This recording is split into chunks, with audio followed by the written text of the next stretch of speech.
Lord, tapos siyempre yung prayers niya is sobrang todo. Lord, sana manalo sila ganyan. Nanalo sila, sila Joshua, durog yung mga kalaban. Tapos pag napapagod, natalo yung mga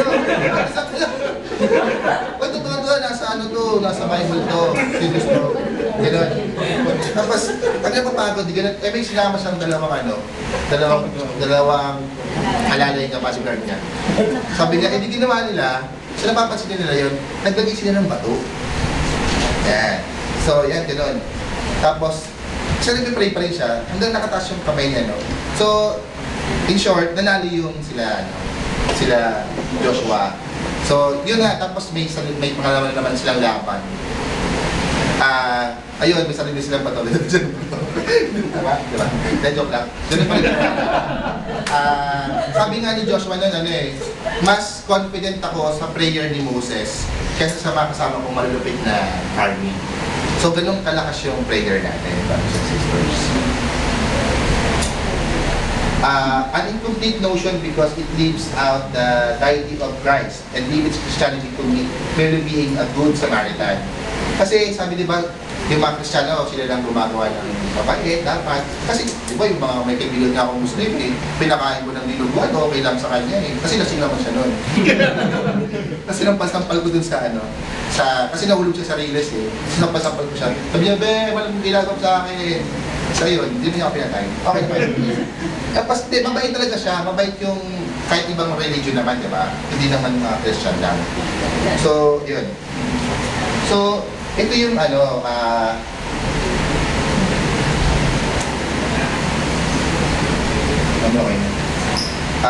some important things about Christianity. The essence of Christianity is a union with God that is made possible through death and resurrection of Jesus Christ. What makes us Christian is our loving personal relationship with Christ. There are three important truths about Christianity. Brothers and sisters, alam niyo ba yung yung tinatawag ni Christ? Kasi may yung Bible, di ba yung may Bible tayo? Pag binabasa natin, na parang ang lalim. Kaya parang hindi mo maintindihan. Pero kasi may mga Bible na ngayon, kung gusto mo talaga makilala si Kristo, may mga Bible, itong Bible na to, hindi na siya Catholic, pero syempre Christian pa rin siya. Dito nga, parang nalaman ko si Joshua. Ano ka na Joshua ba yan? Si Elijah, basta meron siyang alalay na, parang, di ba, ilang beses hinati ang hinati ang ilog, ang hindi Red Sea, pero nagbiyak para makadaan. Di ba, alam natin isa lang, pero tatlo. Diba? Galing hanapin nyo. Pero ganun. Alam niyo yun, parang, ito pala yun. Marami kang matidiscover sa Bible. Nakakatawa. Ito yung Bible kasi, para siyang novel. Mas nakakatawa talaga kasi may mga story na nakakatawa kasi yung alalay ni Elijah before kasi siya may sa motor. So nahangin yung buhok niya. Oo. Mabayo pa. Basta siya medyo niloloko siya, tawag siya ng mga tambay doon na sabi niya panot. Ginagano siya. Tapos, siyempre, sobrang lakas niya kay God kasi nga siya na yung binigyan ng authority ni Elijah para siya na yung maging prophet nun. May lumabas na bear, kinain yung mga nakasar sa kanya. Sabi, ayos to! Di ba? Parang yung kasisi. Di ba? Pero ang lupit. Ayun. Hindi, totoo. Yung before New Testament. Hindi, before yung matatapos na. Christianity is a relationship initiated by God out of His mercy and love for us. Brothers and sisters, minaalala ko SFC. Sabi sobrang niya, gigil na gigil siya mag-talk. Parang ganito. Sabi niya, patapos na siya mag-talk. Sabi niya, mga brothers and sisters, hindi ito obligasyon! Opportunity to! talagang hindi lang siya. Nakagata ko siya. Yun, sabi ko, parang hindi ko siya sinaseryoso nun. Tawa ko ng tawa. Sabi ko, ang lakas ng trip mo. So parang, ngayon, na-realize ko na sobrang palang pinagdaanan ni God the Father. Kasi ang layo niya eh. Di ba nagkahiwalay tayo nung nagawa si Adam ng kasalanan, Adam and Eve na kasalanan. So, after nun, wala na eh. Tapos, so, paano lang, kasi dati nakasama pala, tropa pa sila nun, di ba? Naglalakad-lakad pa sila sa Garden of Eden. Tapos, nung ano na, wala na, parang kausap-kausap na lang. Ano ba? Bro, di ba, gano'n na lang. So, parang dinig-dinig na lang, gano'n.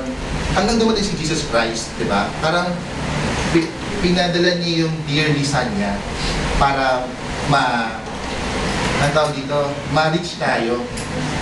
Kasi sobrang mahal tayo ni Christ eh, ay ni God the Father, na yung ultimo anak niya, pinadala niya para i-save tayo sa sin.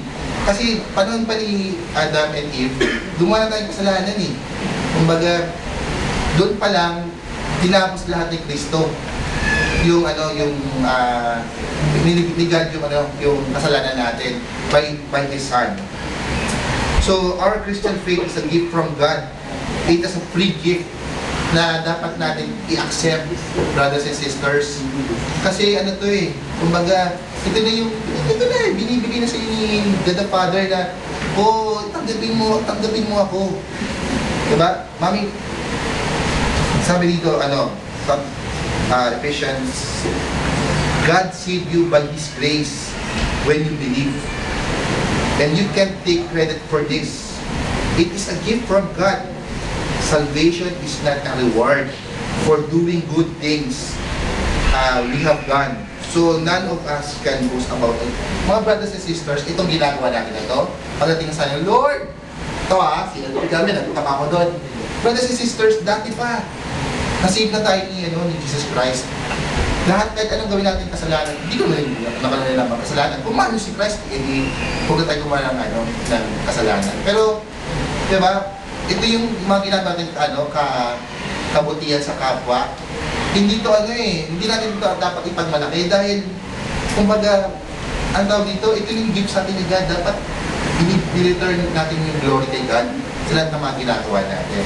Sabi ko nga kanina sabi ko, kasi tinanong yung sister na Beb, gano'ng katagal sa computer? Ito, 1996 pa lang.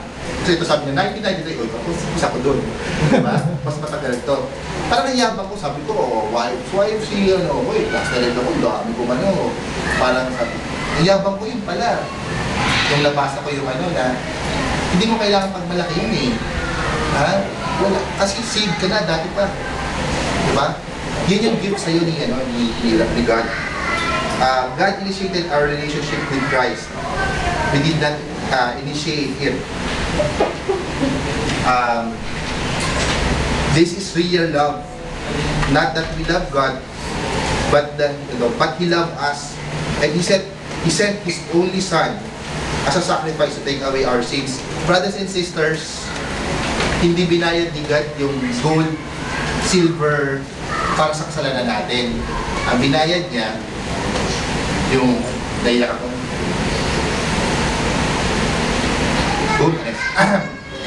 yung kaisa-isa niyang anak para i-save tayo. Hindi material na bagay yun. Kaya mo bang i-sacrifice yung anak mo para doon sa iba? Hindi naman. Diba? Kasi iniisip ko umiyak na ako sa coffee shop kanina Tapos nagtatawanan ako nito. Mami, ito siguro yung sabi sa akin ni Lord na joke lang yung iyak. Ito siguro yung sabi ni God sa akin, bakit kailangan ko i-doktor, na para i-share sa inyo kung gaano tayo kamahal ni God. And ano ba yung pagiging Kristiyano dapat? As Christian, we became a new creation and participate in every life of Christ. When we are baptized as Christians, we became a new creation. This means This means that anyone who belongs to Christ has become a new person. Brothers and sisters, pag in-accept natin si Christ, renewed person na tayo. Wala na yung kahapon. Wala na yung nung nakaraan hapon. Kung ngayon pa lang, i-accept natin si Christ, bagong tao na tayo. And old life is gone, and the new life has begun. Brothers and sisters, sabi ko nga nag-drive ako nung sabi ko, Lord, kailan ba ako naging sayo? Sabi ko, tinanong ko talaga, kailan ba ako naging sayo? Abang pakit ako ng Friday ata yun. Hindi, Thursday. Isip ko, sabi ko kasi nung Wednesday lang. Parang kasi, in-accept ko lang si Christ parang nung Wednesday lang ata.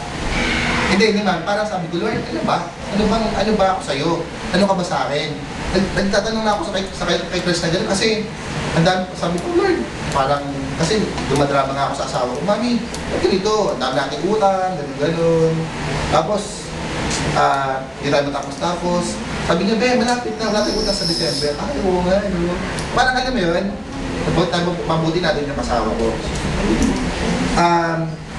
Tapos, sabi nga dito, di ba? Sabi nga ni Brother Junjun kanina na parang before, si Christ, nung dumating siya, ginudge natin siya on a human view.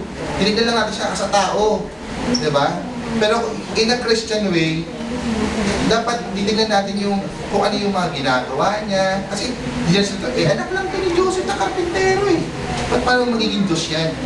Di ba? Dapat, ngayon as a new life natin, mag-judge tayo as a Christian. Baka kunyari nalito, ito naman, plate na naman to. Malay mo ba, siya lang mag-isa doon, sa may reason behind it parati, di ba? So yun, brothers and sisters, huwag tayo mag-judge in a human view, kasi nga, bagong Kristiyano na tayo. Christianity is a life of constant renewal. Ito muna, babasahin ko muna yung verse. Maganda tong kwento nito. My old self has been crucified with Christ. Si Paul ang nagsasalita nito. It's not longer I who live, but Christ lives in me. So I live in this earthly body by trusting in the Son of God, who loved me and gave Himself for me. I love this. Kasi si St. Paul at si St. Peter nagkonfrontahan sila. Di ba? Bago to Kasi nasa parang nasa Antioch sila doon sa Di pumunta si Peter doon. Kasi ito yung si Peter, si Titus, tapos yung si Barnabas. Magkakasama sila, tropa sila. Tapos yung mga apostol doon, sila John, si Peter, nandun sila. Yun yung i-accept nila sila St. Paul. Sa sobrang faith ni Titus, kasi di ba before dapat i-circumcise yung mga lalaki. Yun, nagpa-circumcise siya, pero si Barnabas hindi. Tapos, ayun, si Peter, pumunta doon sa grupo ng mga hentil na Christian, pero hindi pa circumcised. Tapos kumakain siya. Nakikain siya. Tapos, nung dumating yung mga Jew na naging Christian, bigla siya tumayo, hindi ako sasama sa mga hindi tuloy. Parang, totoo yun hindi tuloy sa mga hindi pa, kasi siyempre yung doctrine na. So, umalis siya. Tapos nakita ni Paul yun na parang, hypocrite to dapat i-confront ito. Yun na sabi niya, kasi sa way ni